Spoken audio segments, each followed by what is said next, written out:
नमस्कार दोस्तों, आप सभी का स्वागत है हमारे YouTube चैनल में। आज हम पढ़ेंगे 8th ग्रेड अभ्यास पुस्तिका गणित कक्षा 7, जिसमें हम पढ़ेंगे अध्याय 2 भिन्न एवं दशमलव। प्रश्न क्रमांक 1 है हमारा, निम्नलिखित में से कौन सा भिन्न अपने सरलतम रूप में नहीं है। ये सरलतम रूप में है, ये भी सरलतम रूप में है, ये भी सरलतम रूप में है, तो हमारा बी ऑप्शन सही होगा 15/20। प्रश्न क्रमांक 2 है, निम्नलिखित में से कौन सी आकृति 2 गुणा 1/5 को दर्शाती है, तो यहाँ सी ऑप्शन हमारा सही हो जाएगा। अब प्रश्न क्रमांक 3 देखते हैं, 0.023 निम्नलिखित में से किस युग्म के बीच में स्थित है। यहाँ हमारा बी ऑप्शन सही हो जाएगा। यहाँ हम अगर शून्य लगा दें और यहाँ भी हम शून्य लगा दें तो ये हो जाएगा 20, ये हो जाएगा 30, और 20 और 30 के बीच में ही 23 होता है, और दशमलव के बाद बराबर अंक होना चाहिए, तो इससे हम बी ऑप्शन सही हो जाएगा। अब हम देखते हैं प्रश्न क्रमांक 4, तो 2/3 भागित 1/4। तो हम क्या करते हैं, 2/3 यदि भाग को गुणा में बदलना है तो हम संख्या को पलट देते हैं। तो 2/3 गुणा 6/1 हो जाएगा। 3 से इसको कैंसिल करेंगे तो 2, 3 दूनी 6, 2 का 2 में गुणा करेंगे तो 2 दूनी 4। सी ऑप्शन हमारा सही हो जाएगा। अब हम देखते हैं प्रश्न क्रमांक 5, 250 मीटर को किलोमीटर में परिवर्तित करने पर प्राप्त होगा। तो हमें पता है कि 1 किलोमीटर में 1000 मीटर होते हैं। तो जब हम 250 मीटर जो दिया है उसको 1000 से भाग कर देंगे तो वह किलोमीटर में परिवर्तित हो जाएगा। अतः हमारा डी ऑप्शन यहाँ पर सही हो जाएगा, 0.250 किलोमीटर। अब हम देखते हैं प्रश्न क्रमांक 6, एक समकोण एक ऋजुकोण का कौन सा भाग होता है। तो एक समकोण होता है 90 अंश का, एक ऋजुकोण होता है 180 अंश का। तो एक समकोण एक ऋजुकोण का 1/2 मतलब होता है कि 90 बटे जब हम 180 करेंगे तो 90 कम 90, 90 दूनी 180, 1/2 भाग प्राप्त होगा। अब हम देखते हैं प्रश्न क्रमांक 7, सुशांत 1 घंटे में किसी पुस्तक का 1/4 भाग पढ़ता है। वह 2 सही 1/2 घंटों में उसी पुस्तक का कितना भाग पढ़ेगा। तो सुशांत 1 घंटे में पुस्तक पढ़ता है 1/4 भाग, तो 2 सही 1/2 या 2 दूनी 4 और 1 5, 5/2 घंटे में पढ़ेगा। कितना पढ़ेगा, 1/4 गुणा 5/2 बराबर 5/8 भाग पढ़ेगा। अतः सुशांत 2.5 घंटे में 5/8 भाग पढ़ेगा। अब हम देखते हैं प्रश्न क्रमांक 8, एक कप का 1/3 भाग पानी से भरा है। इसे पूरा भरने के लिए अभी कितना भाग बाकी है, ये बताना हमें। तो एक कप भरा हुआ है कितना, 1/3 भाग। यदि हम किसी भी संख्या को पूर्ण जो भाग होता है वो 1 होता है, 1 में से हम किसी भाग को घटा देते हैं तो शेष भाग हमें पता चल जाता है। अतः हम 1 में से 1/3 को यदि घटा देते हैं तो हमें 2/3 भाग प्राप्त हो जाएगा। अतः पूरा भरने के लिए 2/3 भाग बाकी है। अब हम देखते हैं प्रश्न क्रमांक 9, एक चाय की दुकान में 3 दिनों में दूध की खपत क्रमशः 5.2 लीटर, 3.8 लीटर और 6.3 लीटर है। दूध की औसत खपत ज्ञात कीजिए। दूध की औसत खपत होगी कुल दूध की खपत 3 दिन में और बटे दिनों की संख्या। तो हम देखते हैं कि 3 दिनों में कुल खपत कितनी है, 5.2 धन 3.8 धन 6.3 और बटे में दिन कितने हैं 3, बटे में कर दिया हमने 3 बराबर 15.3। इनका योग करने पर आएगा 15.3 बटे 3 बराबर 3 का इसमें भाग लगाएंगे तो 3 एकम 3, 5 15 और 3 एकम 3 दशमलव की जगह दशमलव 5.1। तो दूध की औसत खपत कितना हो जाएगा, 5.1 लीटर। अब हम देखते हैं प्रश्न क्रमांक 10, एक कमरे के फर्श की लंबाई 4.8 मीटर और चौड़ाई 4.2 मीटर है। इस फर्श का क्षेत्रफल ज्ञात कीजिए। आयताकार फर्श का क्षेत्रफल यदि हम देखें तो सूत्र क्या होता है, आयत का क्षेत्रफल का लंबाई गुणा चौड़ाई। लंबाई हमें दी हुई है 4.8 गुणा हमने लिख दिया चौड़ाई 4.2, इन दोनों का गुणा करेंगे तो 20.16 वर्ग मीटर हमें प्राप्त होगा। अतः फर्श का क्षेत्रफल 20.16 वर्ग मीटर होगा। अब हम देखते हैं प्रश्न क्रमांक 11। 9 सही 3/4 मीटर लंबी रस्सी में से 3/4 मीटर लंबे बराबर बराबर टुकड़े काटे जाएं तो कितने टुकड़े मिलेंगे।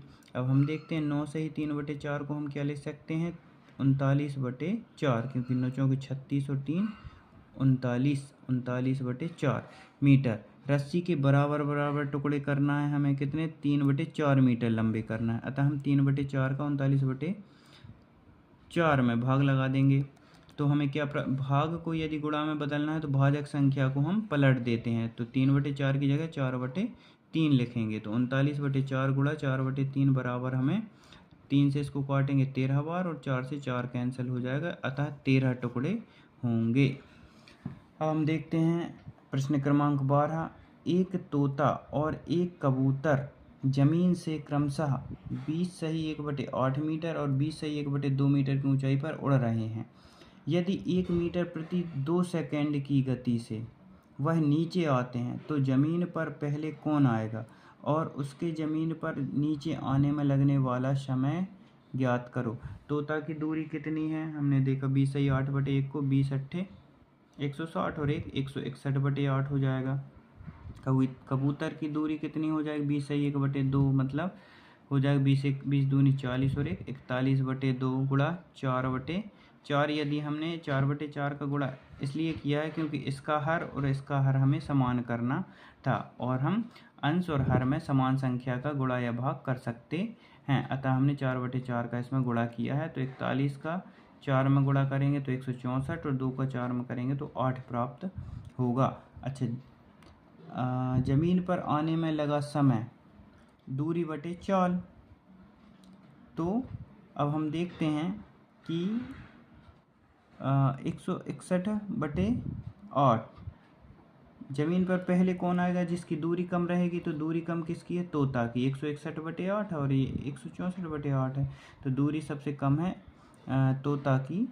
यहाँ 161/8 भागित कर देंगे 1/2 मीटर प्रति सेकंड, ये प्रति सेकंड का निकाला है यहाँ। अब हम देखते हैं प्रश्न क्रमांक 13। अपनी कक्षा के लड़के और लड़कियों की संख्या का पता लगाइए और बताइए। तो हम देखते हैं लड़कियों की संख्या, ये वाला जो प्रश्न है ये हमें अपने अपने विद्यालय के बच्चों की संख्या से करना है। यहाँ हम अपने विद्यालय के बच्चों की संख्या देते हैं, ये मान कर रहे हैं, तो आप अपने अपने विद्यालय के बच्चों की संख्या का पता लगाएंगे और उसके अनुसार इस प्रश्न का उत्तर देंगे। तो उदाहरण स्वरूप हमने इसमें लिया है वो हम बता देते हैं कि लड़कियों की संख्या कुल बच्चों की संख्या से, तो इधर पे हमने माना कुल बच्चे 60 हैं तथा लड़के 20 हैं तथा लड़कियां 40 हैं। तो पहले प्रश्न में दिया लड़कियों की संख्या कुल बच्चों की संख्या से, तो लड़कियों की संख्या कितनी है 40 और कुल बच्चे हैं 60, तो 40/60 कर देंगे तो 4/6 प्राप्त होगा, और भी काटेंगे इसको तो 2/3 भाग प्राप्त होगा।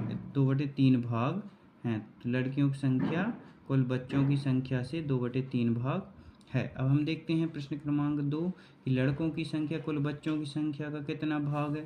तो लड़कों की संख्या कितनी है, लड़के हैं 20 और कुल बच्चे हैं 60, तो 20/60 कर देंगे, अर्थात 2/6, अर्थात 1/3, 2 एकम 2 और 2 तीयम 6, 1/3 भाग होगा। तो लड़कों की संख्या कितनी है कुल बच्चों की 1/3 भाग। अब प्रश्न क्रमांक 3 है कि 1 और 2 में प्राप्त भिन्नों का योग 1 होगा, सत्यापित कीजिए। तो हमने 1/3 इधर प्राप्त हुआ और 2/3 हमें ये प्राप्त हुआ, दोनों का योग करेंगे तो लघुत्तम आएगा 3, 1 और 2 3, और 3 से 3 कैंसिल होगा तो 1 आ जाएगा। ये हो गया हमारा सत्यापित। अब हम देखते हैं प्रश्न क्रमांक 14 है। एक शर्ट बनाने के लिए 1.5 मीटर कपड़ा चाहिए। आप शर्ट बनाने के लिए 1 सही 4/5 मीटर और 1 सही 2/5 मीटर कपड़े में से कौन सी लंबाई का कपड़ा चुनेंगे और क्यों? उपयोग के बाद कितना कपड़ा शेष बचेगा? अब हम देखते हैं 1 सही 4/5 का अर्थ क्या होता है, 5 एकम 5 और 4 9, तो 9/5 आएगा। 9/5 मतलब 1.8 मीटर। और यहाँ हम देखते हैं 1 सही 2/5, 5 एकम 5 और 2 7/5, अर्थात 1.4 मीटर।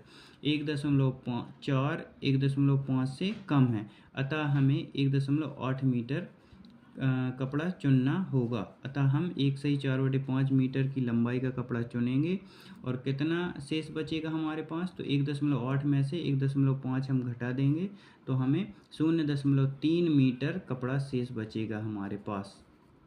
अब हम देखते हैं प्रश्न क्रमांक 15। अपने माता पिता की आयु पूछिए और बताइए कि यह क्वेश्चन भी अपने अपने घर में अपने अपने माता पिताजी की आयु को पता करके और फिर इन प्रश्नों के उत्तर आपको देने हैं। हमने यह मानकर किया है, तो उदाहरण स्वरूप हम आपको बता देते हैं कि जैसे पहले प्रश्न पूछे आपकी आयु आपके पिता की आयु का कौन सा भाग। अब हम मान लेते हैं कि आपकी आयु 10 वर्ष है और आपके पिताजी की आयु 40 वर्ष है और माताजी की आयु 30 वर्ष है। तो आपकी आयु का आपके पिताजी की आयु से क्या अनुपात है, तो 10 आपकी आयु हो गई और 40 हो गई पिताजी की, 10/40 कर देंगे तो 1/4 भाग होगी। तो आपकी आयु आपके पिताजी की आयु की 1/4 भाग होगी। अब हम देखते हैं प्रश्न क्रमांक 2। कह दिया आपकी आयु आपके माता पिता की आयु के योग का कितना भाग है। तो हम देखते हैं माता पिता की आयु का योग 40 - 30 = 70 हो जाएगा।